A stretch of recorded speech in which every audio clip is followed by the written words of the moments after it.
పేరు పేరున మనస్ఫూర్తిగా నమస్కారాలు, అభినందనలు, శుభాభినందనలు. ఒక వండర్ఫుల్ ఎక్స్పీరియన్స్ కోసం మనం అందరం ఇక్కడ సమావేశమయ్యాం. మనం అందరం కూడా ఒకసారి చూస్తే విశాఖపట్నం అనగానే అందరూ కూడా అక్నాలెడ్జ్ చేస్తాం one of the best place అని. కానీ ఈ బెస్ట్ ప్లేస్ ఎప్పటి నుంచో ఇట్లనే ఉంది. దుబాయ్ చూస్తే ఒక డెజర్ట్ మన కళ్ళ ముందని నేను చూశాను. రోజు రోజుకు ఆ దుబాయ్ వాళ్ళు ఏ విధంగా విజువలైజ్ చేశారు, ఎట్లా అభివృద్ధి చేశారంటే ఒక డెజర్ట్ని ఒక హెవెన్గా తయారు చేసే పరిస్థితికి వచ్చారు. వాళ్ళకుండే వనరులు మీరు చూస్తే అక్కడ ఒక ఏమీ లేనిది ఇక్కడ ఒక చిన్న పోర్ట్ కట్టారు. ఆ పోర్ట్ని అంచెలుగా పెంచుకుంటూ వెళ్ళారు. అదే సమయంలో ఒక ఎయిర్పోర్ట్ కట్టి ఆ ఎయిర్పోర్ట్కి ఎయిర్లైన్స్ ఆపరేషన్ మొదలుపెట్టారు. ఈ రెండు కూడా మీరు చూస్తే దానికి కావాల్సిన ఎకో సిస్టమ్ క్రియేట్ చేస్తూ ఈరోజు ఒక్క దుబాయ్లో 1,50,000 రూములు ఉన్నాయి.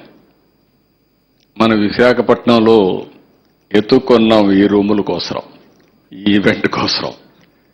కానీ ఒక 10,000 రూములు రావాలని చెప్పి అనుకుంటున్నాం. నాకు ఏమాత్రం అనుమానం లేదు, రాబోయే రోజుల్లో Visakhapatnam alone to start with Subrahmanyam గారు 10,000 అన్నారు. కానీ నా ఆలోచన మాత్రం కనీసం 25,000 కేసు ఇక్కడ రావాలి టు స్టార్ట్ విత్. అప్పుడే ఇది గేమ్ చేంజర్ అవుతుంది. నెంబర్ ఆఫ్ హోటల్స్ కానీ టూరిజం కానీ ఇవన్నీ రావాల్సిన అవసరం ఉంది. అదే మరి చాలా ప్రాంతాల్లో మీరు చూస్తే ఈవెన్ సింగపూర్ ఒక ఫిషర్మెన్ విలేజ్ ఈరోజు one of the most liveable సిటీగా తయారు చేయగలిగారు. ఇవన్నీ కూడా అక్కడుండే పాలకులు కానీ పబ్లిక్ పాలసీ కానీ అక్కడ చేసిన ప్రయోగాలు కానీ చాలా మంచి ఫలితాలు వచ్చాయి. ఈరోజు ఇండియా కూడా మనం చూస్తున్నాం. నరేంద్ర మోడీ గారు ప్రధానమంత్రి గారు అయిన తర్వాత 11 సంవత్సరాల్లో 11వ ప్లేస్లో ఉండే ఆర్థిక వ్యవస్థ 4వ అతి లార్జ్ ఎకానమీకి వచ్చాం. రాబోయే సంవత్సరం మనం 3rd లార్జెస్ట్ ఎకానమీకి వస్తాం. అదే మరి 2038కి 2nd లార్జెస్ట్ ఎకానమీకి వస్తాం. 2047కి నాకైతే డౌట్ లేదు. ఒకవేళ ఏదైనా సంథింగ్ వెంట్ రాంగ్ అయితే తప్ప, లేకపోతే India by 2047 will become number 1 economy. It is unstoppable.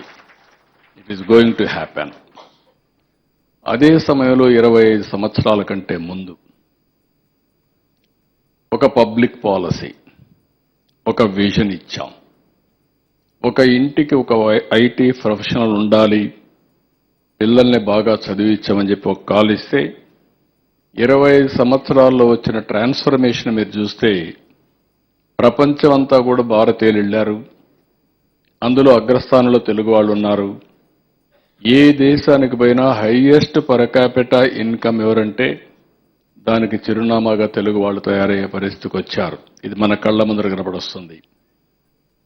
నేను ఆ రోజు విజన్ 2020 తయారు చేశాను సమైక్య ఆంధ్రప్రదేశ్కి. చాలామంది నన్ను ఎగతాళి చేశారు. నేను విజన్ అంటే వాళ్ళు 420 అని కూడా మాట్లాడారు. ఎందుకంటే ఈ సందర్భాల్లో ఒకసారి రివ్యూ చేసుకుంటే ఆ రోజు తయారు చేసిన vision first time in India తయారు చేశాం. ఈరోజు మీరు చూస్తే హైదరాబాద్ అయితే మోస్ట్ లివబుల్ సిటీ. హైదరాబాద్ వెనక్కిపోతే చాలామంది ఆ వెస్టర్న్ సైడ్, అది చాలామంది అన్నారు వాస్తు ప్రకారం ఈస్ట్లో కానీ నార్త్ ఈస్ట్లో కానీ డెవలప్ అవుతుంది, కానీ ఎప్పుడు కూడా వెస్ట్ లేకపోదని చెప్పంటే సరే మీరే చూస్తారని చెప్పాం. మొత్తం అడవులవి. మొన్న కూడా ఎల్ఎన్టీ సుబ్రహ్మణ్యం గారు చెప్తున్నారు, ఆ రోజు ఉన్నటువంటి చీఫ్ అయితే అక్కడ హైటెక్ సిటీ ముందుకొచ్చి కట్టాడు. ఈయన అప్పుడు జూనియర్ ఇంజనీర్గా ఉన్నాడు. ఆయన అనుభవం చెప్తున్నాను. నేను అక్కడ పోయి చూసిన తర్వాత ఈ ప్రాంతంలో హైటెక్ సిటీ ఏంటి, పాములు పుట్టలన్నీ ఉన్నాయి. ఆ రోజు నేను అనుకున్నాను, గట్టిగా చెప్తే నా ఉద్యోగం పోతుంది కాబట్టి గమ్మనున్నాను. కానీ ఈరోజు చూస్తే మైండ్ బాగ్లింగ్ అని చెప్పి ఆయన చెప్పే పరిస్థితికి వచ్చింది. అంటే ఇవన్నీ మన కళ్ళ ముందర కనపడే అనుభవాలు. ఈరోజు నేను అందుకే మీ అందరికీ చెప్తున్నా, ఈరోజు సుబ్రహ్మణ్యం గారు ఈ రాష్ట్రంలో పుట్టాడు. కేవలం ఈ రాష్ట్రం కాకపోయినా ఈ రాష్ట్రంలో పుట్టాడు. CEO నీతి ఆయోగ్గా ఉన్నాడు. ఈరోజు గవర్నమెంట్ ఆఫ్ ఇండియా ఒక నిర్ణయం తీసుకొని ఒక 4 సిటీలకి విజన్ తయారు చేయమని పెట్టుకొని ముంబై మెట్రోపాలిటన్ రీజియన్, సూరత్, వారణాసి ఇప్పుడు స్టార్ట్ చేశారు, విశాఖపట్నం. ఈ 3 స్టార్ట్ చేసినప్పుడు 4-5 మీటింగ్లు కూర్చున్నారు. నేను కూడా అవన్నీ కూడా నా ఇన్పుట్స్ కూడా ఇచ్చాను. ఈరోజు విశాఖపట్నం ఏదైతే ఎకనామిక్ రీజన్ రిపోర్ట్ తయారు చేశారు. ఈరోజు ఇక్కడ కలెక్టర్స్ కూడా పిలిచాను. మీరు గుర్తుపెట్టుకోవాలి, 0 అవర్ స్టార్ట్ అయింది. ఈ రోజు నుంచి లెక్క గడియారం తిరుగుతుంది. సుబ్రహ్మణ్యం గారు బాంబే అప్పుడే స్టార్ట్ అయిందన్నాడు. ఏం బాధ లేదు, కాంపిటీషన్లో ఎప్పుడు కూడా ఆంధ్రప్రదేశే ముందుంటుంది, విశాఖపట్నం నెంబర్ 1గా ఉంటుంది. అది జరుగుతుంది. నేను అందుకని ఆల్వేస్ ఒకటి చెప్తాను, కాంపిటీషన్లో మనం ఉంటేనే కంపీట్ చేయగలుగుతాం. అది మనం చేస్తామని చెప్పి కూడా నేను మీకు తెలియజేస్తున్నాం.